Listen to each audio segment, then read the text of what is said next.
नमस्कार, मी दिलीप मावरा सर, विद्याश्रम अकॅडमीचे संचालक आणि संस्थापक. सगळ्यांचं विद्याश्रम अकॅडमी या यूट्यूब चॅनलवर स्वागत करतो, सत्कार करतो आणि सन्मान करतो. हा व्हिडिओ नुकतेच 10वी आणि 12वी झालेल्या विद्यार्थ्यांसाठी आहे. भविष्याचे निर्णय घ्यायचे असेल तर हाच तो टर्निंग पॉईंट आहे. 10वी आणि 12वीचा जो वर्ष आहे, जो आपण आतुरतेने वाट बघतो आणि ते वर्ष गेल्यानंतर आता याचा रिझल्ट लागणार आहे. आणि 10वी आणि 12वी नंतर पुढं काय, हा खूप विद्यार्थ्यांना प्रश्न असतो. आणि 10वी आणि 12वी विद्यार्थी पासआउट झाल्यानंतर भरपूर बाहेरच्या विद्यार्थ्यांना किंवा असे ज्यांच्याकडे एक्सपिरियन्स नसतो किंवा त्या संदर्भात कोणत्याही प्रकारची माहिती नसलेल्या विद्यार्थ्यांना किंवा व्यक्तीला विचारून काही 12वी नंतरचे निर्णय घेतले जातात. किंवा एखादा विद्यार्थी BAला ॲडमिशन घेतो, BScला किंवा BComला, त्याचा काही संबंध नसतो. फक्त आपला मित्र ॲडमिशन घेतलं किंवा कोणीतरी सांगतंय म्हणून त्या ठिकाणी ॲडमिशन घेऊन घेतो. पण मित्रांनो, 10वी आणि 12वी खूप महत्त्वाचं वर्ष असतं. या वयामध्ये असताना आम्ही पण कोणाला तरी विचारून घेतले निर्णय आणि त्याचे परिणाम आम्हाला नंतर भोगावे लागले. ट्रॅकवर येण्यासाठी भरपूर गोष्टी नंतर लागतात. 10वी आणि 12वी पासआउट झाल्यानंतर भविष्याचे निर्णय या टर्निंग पॉईंटवर घ्यायचे असतात. हा व्हिडिओ पालकांसाठी सुद्धा डेडिकेट आहे, की तुम्हाला खूप महत्त्वाचा आहे, कारण तुमच्या पाल्यांना योग्य मार्गदर्शन भेटणं सुद्धा खूप महत्त्वाचं आहे. याच्यानंतर तुम्हाला 12वी नंतर विशेष ब्रँचेस फुटतात, की तुम्हाला जे आहे आर्ट्स करायचं आहे का, BSc करायचे आहे का, कॉमर्स करायचं आहे किंवा मेडिकल साईड असेल किंवा DED असेल किंवा 12वी नंतरचं फार्मसी आहे. अशा वेगवेगळ्या क्षेत्रामध्ये तुम्हाला पुढं जायचं असतं. पण तुमचा इंटरेस्ट कुठं आहे किंवा मला हे केल्यानंतर पुढं काय, हा प्रश्न तुम्हाला आता पडला पाहिजे. की 12वी झाल्यानंतर किंवा मला स्पर्धा परीक्षा करायची आहे, तर तुम्हाला इंजिनिअरिंग घेण्याची काही गरज पडत नाही. साधारण BA जरी घेतलं आणि तुमचं बेसिक कॅल्क्युलेशन जर चांगलं असेल, बेसिक 5वी ते 10वी पर्यंतचा अभ्यास करावा लागतो 12वी नंतर स्पर्धा परीक्षेसाठी. मग हे तुम्हाला आतापासून कळलं पाहिजे. ठीक आहे, माझ्या इकडं असे भरपूर विद्यार्थी आहेत ज्यांचं सिव्हिल डिग्री आणि डिप्लोमा झालं, पण त्याच्यानंतर ते पोलीस भरती किंवा वनरक्षक या पोस्टसाठी ते आता पात्र झाले, आता सिलेक्शन झालं. पण आता हे 7-8 वर्ष 12वी नंतर ते केल्यानंतर ते परत 12वीच्या बेसवर ते जॉबला लागतात. मग 7-8 वर्ष जे आपल्या आयुष्यामध्ये खूप महत्त्वाचे असतात, मग ते आपण का गुरफटलं जावं? 8 वर्ष जर तो पोलिसात जर तयारी करत राहिला असता तर पोलीस एक्झाम कधीचा पास झाला असता, किंवा वनरक्षकचीच तयारी करत राहिला असता तर वनरक्षक कधीचा पासआउट झाला असता. मग 7-8 वर्ष खूप महत्त्वाचे असतात आपल्या आयुष्यामध्ये. असे भरपूर विद्यार्थी आहे माझ्या इकडं जे 27-28व्या वर्षी सिलेक्ट झाले. काही विद्यार्थी असे पण आहे 19व्या वर्षी आहे, तुलसी आहे, विजय आहे, अशी पोरं आहे जे 19व्या वर्षी सिलेक्ट झाले. कारण 10वी आणि 12वी नंतर जे महत्त्वाचे निर्णय आहेत किंवा कोणाला तरी योग्य मार्गदर्शन त्यांना जर भेटलं तर मला वाटतं की लवकर सक्सेस होण्याचे चान्सेस असतात. आणि बाकी आहे MA झालं, नंतर MSc झालं किंवा MCom झालं, त्याच्यानंतर ते पोरं पुन्हा पोलीस भरती करतात. मग ते पोलीस भरती करायची असेल तर मी MCom, MSc किंवा MA का केलं? कारण पोलीस भरती असायची फक्त 12वी वरनं पासआउट व्हायची आहे. मग त्याच्यासाठी तुमचे 4-5 वर्ष काय कामाचे मग? किंवा तुम्हाला जर MA झाल्यानंतर MSc झाल्यानंतर नेट सेट हा प्रकार असतो. नेट सेट हा प्रकार सुद्धा तो त्या ठिकाणी पेपर 1 आणि पेपर 2 द्यावा लागतो. आणि पेपर 1 त्याच्यावर टोटल GS आणि जो कॉम्पिटिटिव्ह एक्झाम आहे त्याच बेसवर आधारित आहे. किंवा भविष्यामध्ये काही विद्यार्थ्यांना अधिकारी व्हायचं आहे. अधिकारी व्हायचं असेल तर 12वी नंतर फक्त 15वी पाहिजे. 15वी म्हणजे तुम्हाला ग्रॅज्युएशन जे झालेलं आहे, BSc असेल किंवा BA असेल किंवा BCom झालेलं पाहिजे. त्याच्यानंतर तुम्हाला UPSC सुद्धा देता येते. म्हणजे जे भारतामधली सगळ्यात टफेस्ट एक्झाम जी कलेक्टर बनवते, जी IPS बनवते, क्लास 1 ऑफिसर्स बनवते, ती परीक्षा MPSC ग्रॅज्युएशन दिल्यानंतर आपल्याला ग्रॅज्युएशन झाल्यानंतर आपल्याला ती देता येते आहे. मग तो योग्य ठीक आहे, तुम्हाला 12वी झाली ना, आता तुम्हाला जर IPS बनवायचं आहे, IAS बनायचं असेल, डेप्युटी कलेक्टर बनायचं असेल, क्लास 1 पोस्टवर तुम्हाला सिलेक्शन करायचं असेल तर तुम्हाला साधारण आहे BA घेतलं काय, BCom घेतलं काय, BSc घेतलं काय, पुढे शिक्षण घेण्याची पण जास्त गरज नाही जर तुमचं क्लिअर विजन असेल तर. कारण आयुष्यामध्ये जे निर्णय घ्यायचे ते घेतले ना, आता त्यांच्या मागच पडायचं आहे. तुम्ही MA करा, तुम्हाला MPSC करायची आहे, तर 2 वर्ष का वेस्ट करायचे? मग याच्यासाठी परफेक्ट प्लॅन असणं गरजेचं आहे.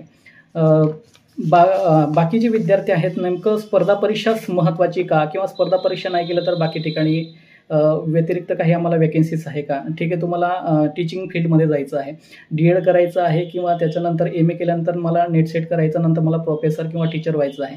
त्याच्यासाठी सुद्धा कॉम्पिटिटिव्ह एक्झाम असते. कारण तुम्हाला नंतर म्हणजे तुमचा सिलेबस आहे त्याच्यामध्ये तुम्हाला मॅथ, रिजनिंग, मराठी वगैरे ह्या गोष्टी ॲडजस्टमेंट कराव्याच लागणार आहे. त्याच्याशिवाय तुम्हाला पुढे जाताच येणार नाही आहे. मग याच्यासाठी तुम्हाला स्पर्धा परीक्षा खूप महत्त्वाची आहे. स्पर्धा परीक्षा नेमके काय हो?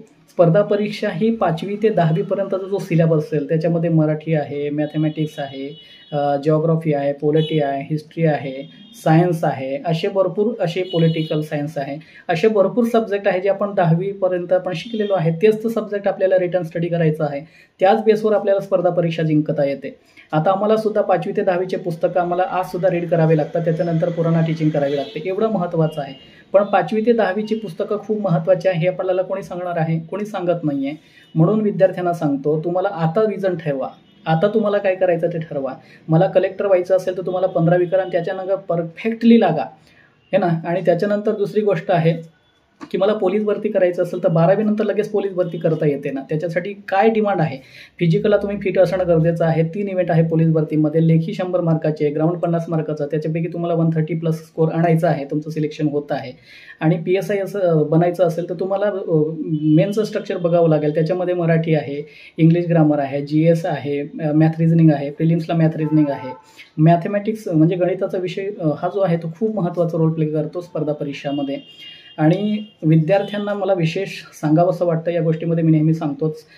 मित्रांनो, तुमच्या आयुष्यामध्ये मित्राचं महत्त्व खूप आहे, पण मित्र चांगले असायला पाहिजे.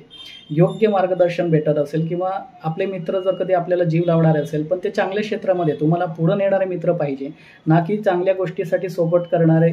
वाईट गोष्टीसाठी मध्ये तुम्ही मित्राला लागून जास्त विशेषतः गुरफटले जातात आणि त्याचे परिणाम शेवटी आईवडिलांना सुद्धा भोगावे लागतात. मग आईवडिलांनी सुद्धा या विद्यार्थ्यांकडे आवर्जून लक्ष देण्याची गरज आहे. कारण विद्यार्थी एकदा चुकल्यानंतर मग पस्तावण्यापेक्षा वेळेस त्याला सावध केलं पाहिजे. आणि शिक्षण हा मुद्दा खूप महत्त्वाचा आहे. हां ठीक आहे, मला कोणत्याही क्षेत्रामध्ये 12वी झालो, मला पुढं काय करायचं आहे. तुम्ही MA करा, BA करा, कोणत्याही क्षेत्रामध्ये जरी करिअर करायचं असेल तर त्यावेळेस तुम्हाला त्या गोष्टीमध्ये तुम्ही ठरवलेल्या त्या विजनमध्ये तुम्हाला ती स्किल असणं महत्त्वाचं आहे. कोणतीही गोष्ट ठीक आहे, मला एखाद्या ठिकाणी मला वक्तृत्व गाजवता येणार, मी माझं जे एखादा विद्यार्थी राहिला तो स्पोर्टमध्ये तो ॲक्टिव्ह असेल तर त्याच्यामध्ये ती स्किल असणं महत्त्वाचं. स्पोर्टमध्ये करिअर आहे. तुम्हाला एखाद्या लिखाणामध्ये तुम्ही एक्सपर्ट आहात तर लिखाणामध्ये तुम्हाला करिअर आहे. आणि एखाद्या ठिकाणी तुम्ही वक्तृत्व चांगल्या पद्धतीने करता आहे तर तुम्हाला स्टेज गाजवण्याची संधी भेटते आहे. तुम्ही सगळ्या गोष्टीवर तुमचं सर्वस्व समर्पण करू शकतात, पण त्याच्यामध्ये तुमची स्किल, त्याच्यावर त्या विषयावर तुमची जी कमांड आहे ती खूप महत्त्वाची आहे. विशेषतः डोंगराळ एरियामधले जी पण पोरं आहेत, लाजाळू स्वभाव, त्यांच्यामध्ये दमक आहे. 2 वर्षामध्ये लगभग 45 विद्यार्थी पासआउट झाले. म्हणजे कोणत्याही प्रकारचा एक्सपिरियन्स नसताना या विद्यार्थ्यांना जर योग्य गायडन्स भेटलं तर आपले जे गरीब विद्यार्थी आहेत ते कुठल्याही क्षेत्रामध्ये आवर्जून चांगल्या पद्धतीने वक्तृत्व गाजवतात, नेतृत्व गाजवतात आणि कर्तृत्व गाजवतात. प्रत्येक क्षेत्रामध्ये ते सक्सेस होत आहे. त्यांना योग्य मार्गदर्शन भेटत नसल्यामुळे ते विद्यार्थी मागं राहतात. या व्यतिरिक्त मला असं वाटतं की गरीब विद्यार्थी त्यांना फक्त एकदा संधी भेटली तर संधीचं सोनं करणं, त्याला सगळ्यात परिस्थितीची जाणीव असते. आणि परिस्थितीपेक्षा कोणत्याही गुरु असं योग्य मार्गदर्शन करत नाही. परिस्थिती खूप काही शिकवून देते. म्हणून सांगतो विद्यार्थ्यांना, 12वी नंतर काय करायचं आहे, मला आयुष्यात मला काय व्हायचं आहे हे 12वी 10वी झाल्यानंतरच तुम्हाला ठरवायचं आहे. त्या पद्धतीने तुम्हाला पाऊल टाकायचं आहे. म्हणून विद्यार्थ्यांना विशेष सांगेन, आत्ताच निर्णय घ्या बेटा. तुम्हाला 3-4 वर्षाचा टार्गेट ठेवा. 3-4 वर्षामध्ये तुम्ही सहज सक्सेस होणार. थोडं जर केलं तर 3-4 वर्षामध्ये कोणत्याही क्षेत्रामध्ये तुम्ही तुमचं करिअर बनवू शकतात. बिझनेस जरी असला तरी सुद्धा त्या ठिकाणी एज्युकेशन खूप महत्त्वाचं आहे. शिक्षण हा प्रत्येक गोष्टीमध्ये, शेतीमध्ये सुद्धा शिक्षण महत्त्वाचं आहे. आधुनिक शेती करायची असेल तर कोणत्याही क्षेत्रामध्ये शिक्षण हा मुद्दा सोडून तुमचं जीवन व्यर्थ आहे. म्हणून शिक्षणाचं महत्त्व खूप आहे. आणि अवांतर वाचन करायला शिका. सध्याची जे पण युवा पिढी आहेत त्यांच्यामध्ये जी सहनशीलता आहे त्याची कमतरता मला जाणवते आहे. सुसाईडचं प्रमाण आहे, म्हणजे आत्महत्या प्रमाण सुद्धा युवांचं वाढतं आहे. म्हणून पहिले जी पोरं आहेत ती त्यांच्यामध्ये सहनशीलता होती, संयम होता.